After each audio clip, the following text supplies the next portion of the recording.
You've seen them everywhere. MP3, FLAC, AAC, WAV, those tiny little tags at the end of every music file you've ever downloaded. Most people completely ignore them. But here's the thing. That three-letter label is deciding whether you hear every detail the artist recorded or a blurry, compressed photocopy of it. Some of these codecs are genuinely terrible. Others are massive overkill for what you're actually doing. So let's break down every major audio codec and figure out what they really do. MP3. This is the codec that kicked off the entire digital music revolution. In the early 90s, a single uncompressed song could fill most of your hard drive. MP3 fixed that by throwing away sounds your ears probably wouldn't notice. Think of it like packing a suitcase. You leave behind what you won't miss, and suddenly everything fits in the overhead bin. The codec was standardized in 1993 by the Fraunhofer Society in Germany. It uses psychoacoustic modeling to strip out frequencies humans don't easily perceive. The key spec to care about is bitrate. MP3 ranges from 64 kilobits per second all the way up to 320 kilobits per second. At 128, things sound thin and washed out. At 320, most listeners genuinely can't tell it apart from a CD. A typical MP3 is roughly 1/10 the size of the uncompressed original. For casual listening through earbuds or laptop speakers, 192 kilobits by kilobits 1 and above is perfectly fine. Don't let anyone tell you MP3 always sounds bad. A well-encoded 320 kilobits bacon file is solid. The format's reputation got wrecked by awful 128 kbps rips from the Napster and LimeWire era. Blame the rippers, not the codec. AAC. Think of this as MP3's younger sibling who actually paid attention in class. Advanced audio coding was standardized in 1997 as part of the MPEG-2 spec. It does the same core job as MP3. It strips out audio data you're unlikely to hear, but it does it smarter. AAC handles high frequencies better and supports more audio channels out of the box. At the same bitrate, AAC consistently sounds cleaner than MP3. Apple adopted it early and hard. iTunes, Apple Music, YouTube, they all run on AAC. The spec to watch is still bitrate. AAC at 256 kbit per second roughly matches MP3 at 320 kbit per second. That's real efficiency. If you're buying from the iTunes store, you're getting 256 kbit per second AAC files. For most people listening on AirPods or car speakers, that's more than enough quality. The common mistake is thinking AAC is an Apple-only format. It's not. It's an open standard that Apple just adopted earlier, and more aggressively than anyone else. Android plays it fine. Windows plays it fine. Everyone plays it fine. WAV. This is the absolute heavyweight. No compression, no shortcuts, no data thrown away. WAV stores raw, uncompressed audio, typically as PCM data. Microsoft and IBM developed it back in 1991. If MP3 is a packed suitcase, WAV is loading your entire closet into a moving truck.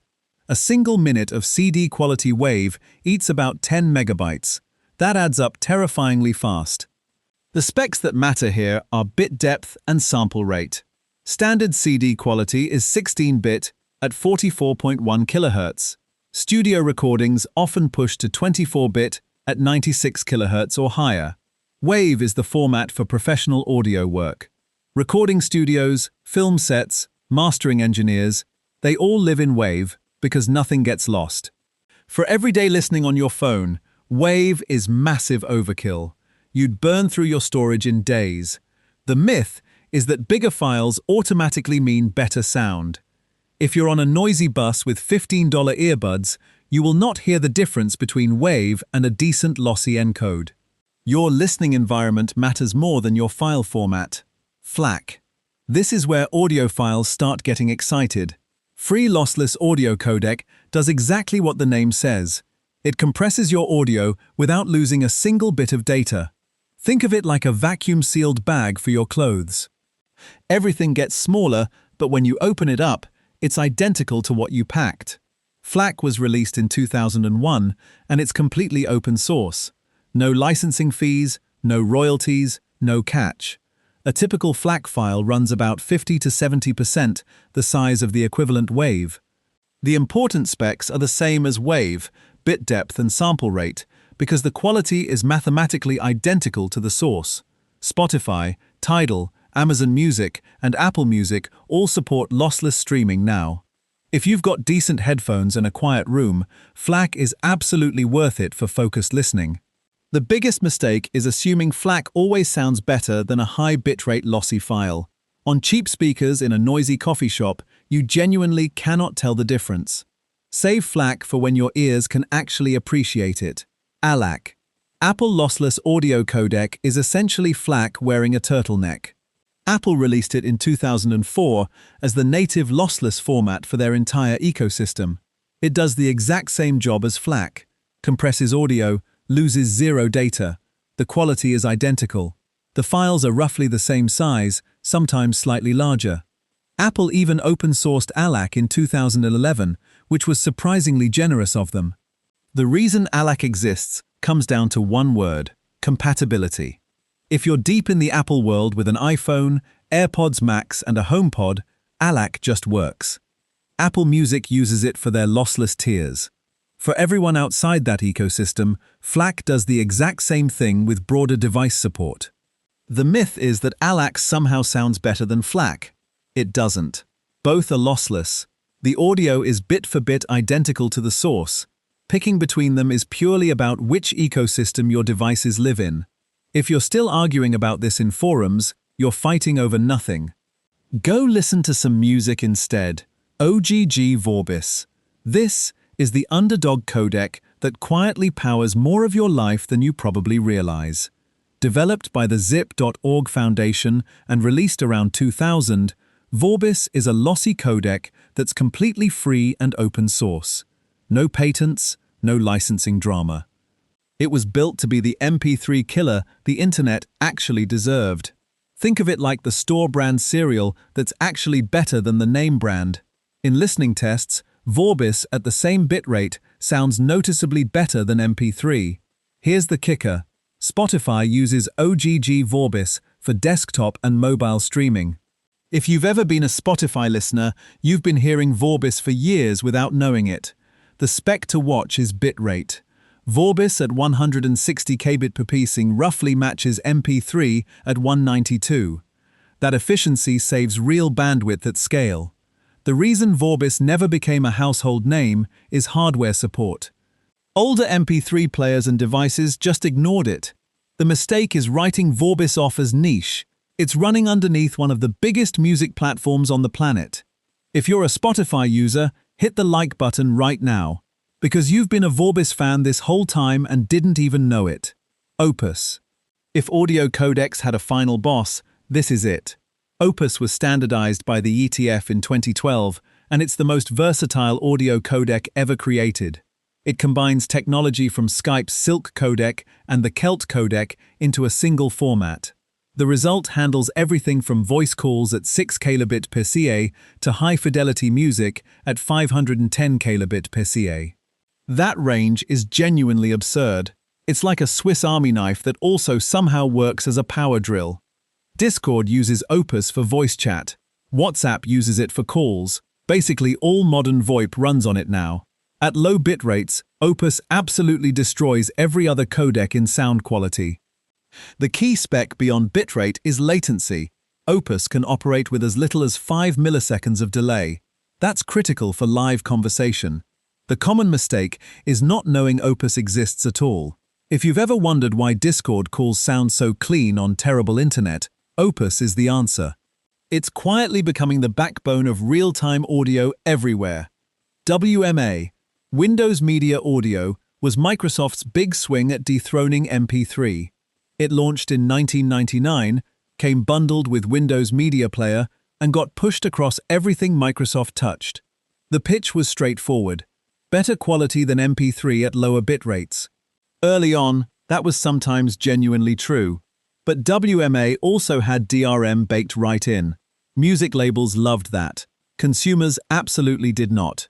Think of WMA like a proprietary toll road running next to a perfectly good free highway. It technically worked, but nobody wanted to pay the toll. The standard version topped out around 102 kbit per SX, though lossless and professional variants existed. If you're somehow still rocking a Zune in 2026, WMA matters to you. For literally everyone else, it's a digital fossil. The myth is that WMA ever had a lasting technical edge. Once AAC matured and Vorbis proved itself, WMA had no lane left. Microsoft quietly stopped pushing it years ago and nobody noticed. Dolby Digital. This is where audio stops being stereo and starts surrounding you. Also called AC3, Dolby Digital hit cinemas in 1992 and came home with DVD in 1995. It supports up to 5.1 channels of surround sound. 5 speakers plus a subwoofer. Instead of music just coming from in front of you, explosions land behind you and dialogue locks to the center. It's like going from watching a rainstorm through a window to standing in the middle of it. Bit rates typically sit between 384 and 640 kb. Dolby Atmos is the modern evolution. It adds height channels and object-based audio that moves sound through three-dimensional space. If you have a home theater or even a decent soundbar, Dolby Digital is the baseline standard you're already using. The mistake is confusing Dolby Digital with Dolby Atmos. They're related, but Atmos is a fundamentally different technology layered on top. Saying they're the same is like calling a bicycle and a motorcycle the same thing, because they both have 2 wheels. Bluetooth codecs.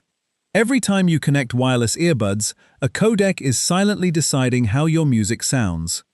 Most people have absolutely no idea this is happening. SBC is the default Bluetooth audio codec. Every Bluetooth device supports it. The problem is, SBC sounds mediocre, like listening to music through a slightly foggy window. Qualcomm's aptX improves things with lower latency and better clarity. aptX HD pushes further with 24-bit support at 48 kHz. Then there's Sony's LDAC, the current wireless champion, streaming at up to 990 kilobits per second. That's approaching CD quality over Bluetooth. Apple uses AAC over Bluetooth, which works great on iPhones but varies on Android. The spec that matters most is bitrate, but latency runs a close second. If your audio and video are out of sync while watching something, the codec is usually the culprit. The biggest mistake is assuming all Bluetooth audio sounds the same. Your codec pairing matters enormously. Check your phone's developer settings to see what you're actually using. You might be surprised. So from MP3 packing suitcases in the 90s to Opus quietly running every Discord call you've ever taken, audio codecs are the invisible decision-makers behind everything you hear. FLAC and AAC are still fighting over who gets to be lossless in your ecosystem. WMA is collecting dust in a museum nobody visits, and Bluetooth codecs are secretly making or breaking your wireless listening experience every single day. What a weird, wonderful little world. What codec are you actually using for most of your music right now? Drop it in the comments. If this cleared things up for you, a like genuinely helps the channel more than you'd think. Next up, I'm breaking down every display technology from LCD to micro LED and why your next monitor choice actually matters more than your GPU. Click the video on screen right now.